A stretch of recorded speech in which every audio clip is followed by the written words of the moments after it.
In our modern lives, we often treat our emotions like they're just problems in our heads. We're told to manage stress, regulate our mood, or just try to stay positive. But what if we've been looking at it all wrong? In the ancient text, the Yellow Emperor's inner canon, emotions aren't just psychological states. They're seen as powerful movements of the spirit, forces that directly shape the physical order inside our bodies. Today, we're diving deep into a core idea of classical Chinese medicine. True health isn't about suppressing our feelings, but about allowing our spirit to remain in command. And to really grasp this, we need to ask a fundamental question.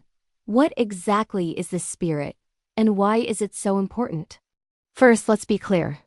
In the inner canon, the spirit, or Shen, isn't some vague mystical idea.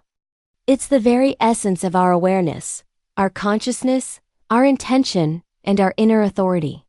Think of it like this. Your body has a physical form. Your qi, or vital energy, provides the power for movement. Your blood offers nourishment.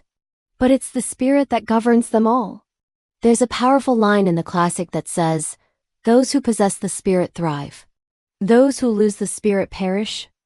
This doesn't mean you drop dead the moment your spirit is weak. It means that when the spirit loses its authority, a slow, creeping disorder begins to take over. Imagine your body as a high-performance vehicle. Your qi is the fuel, and your blood is the oil and coolant that keep it running smoothly. But the spirit is the driver. If the driver is distracted, asleep at the wheel, or completely absent, it doesn't matter how perfect the car is. It will eventually crash or grind to a halt. Without the spirit's clear guidance, your qi moves aimlessly. Your emotions spiral out of balance, and your body starts to respond chaotically. So the first and most important principle is this: the spirit must hold the highest authority. It's the CEO of your personal well-being. When the driver is present and focused, the entire system functions in harmony. Now let's talk about the emotions themselves. The inner canon identifies what are known as the 7 emotions: joy, anger, worry, pensiveness, sadness, fear, and shock. But here's the crucial part that modern thinking often misses. These emotions are not enemies of your health. They are completely natural and necessary responses of the spirit to the world around you. They are part of what makes us human. Each emotion represents a specific directional movement of the spirit. For instance, joy causes the spirit to expand and open up. Think about that feeling of pure happiness. You feel light, open, and radiant. Anger, on the other hand, drives the spirit upward in a rush of energy. Worry draws your spirit inward, making you feel knotted up. Pensiveness, or overthinking, causes it to stagnate, like a wheel spinning in the mud. Sadness pulls the spirit downward, creating a heavy, sinking feeling. Fear also causes it to descend, but in a sudden, dropping motion, like that feeling when your stomach drops. And finally, shock scatters the spirit abruptly, leaving you feeling disoriented and all over the place. The problem isn't the emotion itself. The problem arises when we lose moderation and control. It's when an emotion takes over and starts driving the car, instead of being a passenger guided by the spirit. When joy becomes manic ecstasy, when anger becomes uncontrollable rage, or when worry becomes chronic anxiety, that's when the imbalance begins. The spirit loses its command, and the body's internal harmony is disrupted. So, how exactly does this emotional imbalance lead to physical illness? The inner canon provides a beautifully logical explanation. It doesn't say that sadness directly causes lung disease, or that anger directly harms the liver. There's a critical middle step, and that step is qi. Emotions first disturb the natural, smooth flow of your qi. Remember, qi is the energy that animates your entire body, powering your organs and facilitating all physiological processes. Each of the 7 emotions affects the movement of qi in a very specific way. Anger, with its upward rush, causes qi to rise uncontrollably. This is why you might get a headache, a red face, or a feeling of pressure in your head when you're furious. Excessive joy, which we might think is always good, can actually cause the qi to become too relaxed and slack. This can lead to a sudden loss of focus and energy. Sadness is said to consume or dissolve qi, leaving you feeling depleted and exhausted. Fear drives the qi downward, which can lead to issues like incontinence or a weak lower back. Shock throws the qi into utter chaos, disrupting its circulation entirely. And finally, both worry and pensiveness cause the qi to bind or stagnate. It gets stuck, unable to flow freely, which is why chronic worry often leads to digestive issues, bloating, or a feeling of a lump in your throat. When your qi loses its natural harmonious flow, the consequences ripple throughout your entire body. Circulation weakens. Your organs can't communicate and coordinate properly. And gradually, physical symptoms begin to appear. This is why emotional distress often manifests as physical pain, fatigue, or illness long before any modern medical test can find a concrete diagnosis. The classic principle is crystal clear. Emotional excess doesn't harm the body directly. It harms the body by disorganizing the qi. By disrupting this fundamental energy flow, emotions pave the way for disease. So, the path to emotional cultivation isn't about becoming an unfeeling robot or pretending you're happy all the time. It's about strengthening your spirit, the driver of your vehicle. It's about learning to observe your emotions as they arise, to understand them as natural movements of energy, and to guide them with wisdom and moderation. When your spirit is settled and calm, your qi naturally finds its proper course. When your qi flows smoothly, your body functions in an orderly and harmonious way. This is the essence of emotional health from a classical perspective, keeping the spirit in its rightful place as the calm, clear-eyed commander of your entire being. By tending to the spirit first, the body and mind naturally follow, finding their own perfect balance. When our emotions are out of balance for a long time, the energy in our body, our qi, starts to get disturbed. Eventually, this begins to affect our internal organs.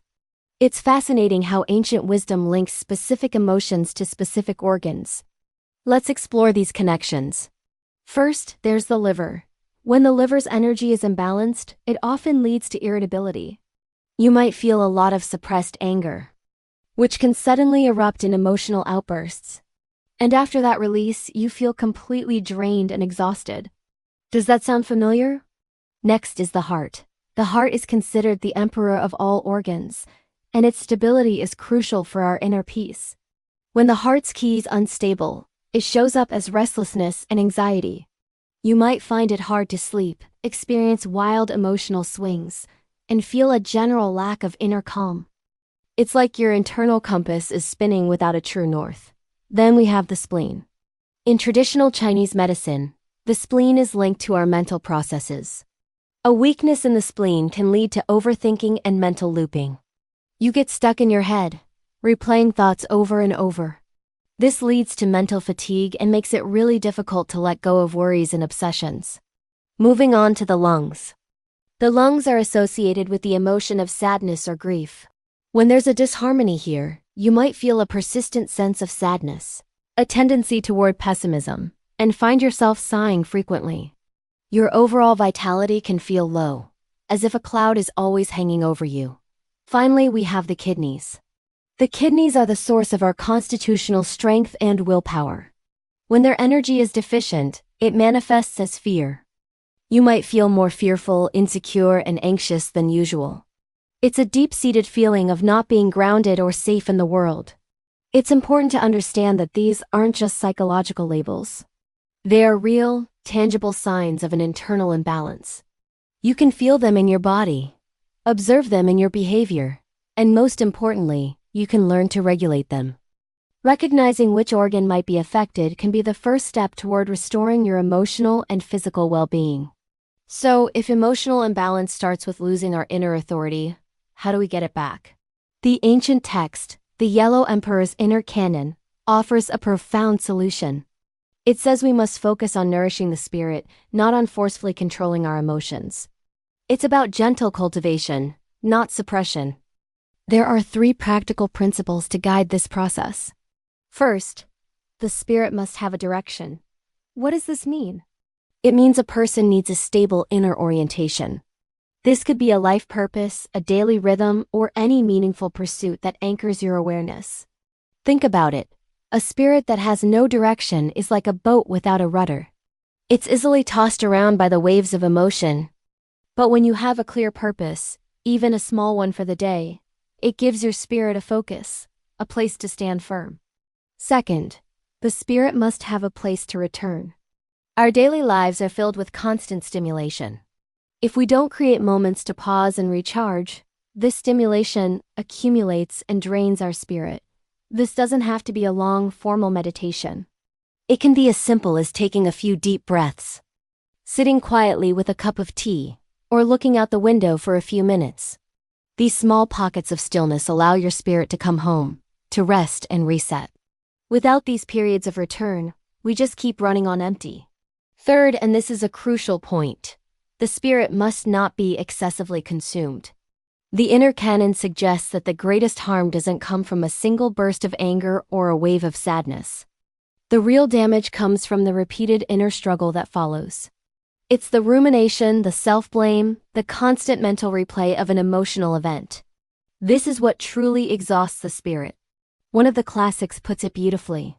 What exhausts the spirit most is not emotion itself, but the endless internal conflict we create around it. So, nourishing the spirit isn't some abstract idea. It's about giving your life a direction, creating moments of quiet return, and learning to let go of the draining internal battles. By practicing these principles, we can slowly restore our inner command center. The ultimate goal of this cultivation, as taught in the Yellow Emperor's inner canon, is not to suppress emotions, or to indulge them without limit. The ultimate teaching is balance, leading to the unity of body and spirit. Think about it this way. You can have a strong, well-nourished body, but if your spirit is lost and scattered, your health won't last. The constant emotional turmoil will eventually wear down the physical form.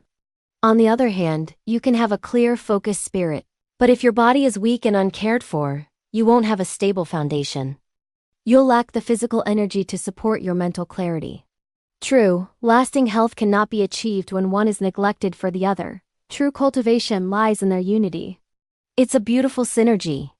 When your physical form supports the spirit, and the spirit governs the form, the body naturally regains its inherent order. Emotions find their proper place, energy flows smoothly, and a sense of well-being arises naturally. There is a simple yet profound line that captures this state perfectly. When form and spirit remain together, life flourishes without disturbance. This doesn't mean life will be free of challenges. It means you will have the inner stability and resilience to navigate those challenges without being thrown completely off balance. So, the emotional cultivation taught in these ancient texts is not about becoming a robot, devoid of feelings. It's about restoring your inner command. It's about re-establishing the authority of your spirit. When your spirit stands firm as the calm center, emotions can arise and pass like weather patterns, without causing a destructive storm. They follow their proper course, your ki flows smoothly, and your body returns to its natural state of harmony. This is the timeless wisdom of form and spirit as one, the true foundation of lasting health and a flourishing life. By understanding and applying these principles, we can move from being controlled by our emotions to becoming the calm, centered guardians of our own well-being. Thank you so much for joining me on this exploration today. I hope you found it insightful. If you enjoyed this video, please give it a like and subscribe for more content on wellness and ancient wisdom. See you in the next one.